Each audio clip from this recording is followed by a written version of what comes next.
নরসিংদীতে নিয়ম নীতির তোয়াক্কা না করে ফসলের জমির পাশে গড়ে উঠেছে অসংখ্য ইটভাটা, যার প্রভাব পড়ছে কৃষি জমি ও পরিবেশের উপর। এ বিষয়ে বিস্তারিত জানাতে সরাসরি যুক্ত হচ্ছেন সহকর্মী হৃদয় খান। আর হৃদয়, ইটভাটার প্রভাবে হুমকির মুখে ফসলের জমি, এ বিষয়ে কৃষক কি বলছেন, প্রশাসনের কোনো তৎপরতা আছে কিনা জানাবেন।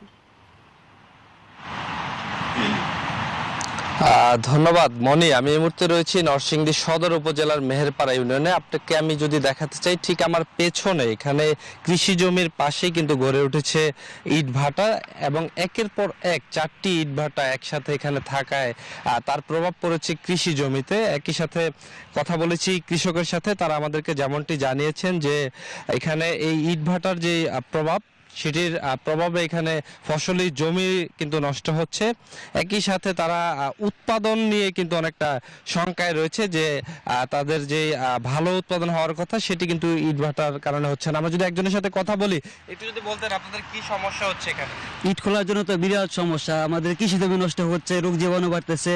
মানে আতঙ্ক ভিতরে থাকি যে ইট খোলা, 4টি ইট খোলা ধোঁয়া ছড়তেছে, রোগ জীবাণু তো বাড়তেছেই, ফসল হচ্ছে না, বাট গাছ গাছগুলো সব মরে যাচ্ছে। ইট খোলার জন্য অনেক সমস্যা আছে আমরা। তো আসলে যেমনটি শুনছিলেন, এখানকার যারা স্থানীয়রা তারা যেমনটি দাবি করছেন যে এই সকল ইটভাটার প্রভাবে কিন্তু এখানে তাদের জীবন দুর্বিষহ হয়ে পড়েছে। এবং একই সাথে কথা বলেছি কৃষি বিভাগের উপপরিচালকের সাথে, তিনি যেমনটি বলছেন যে এই ইটভাটাগুলোতে যে মাটি ব্যবহার করা হয় সেটি কিন্তু কৃষি জমির টপ সয়েল হয়ে থাকে, যে কারণে কৃষি জমির উর্বরতা কিন্তু অনেকটাই নষ্ট হয়ে যায়। তো সবকিছু মিলিয়ে কিন্তু নরসিংদী থেকে এই ছিল আমার কাছে সর্বশেষ। ফিরে যাব স্টুডিওতে মনির কাছে। মনি। হৃদয়, আপনাকে ধন্যবাদ।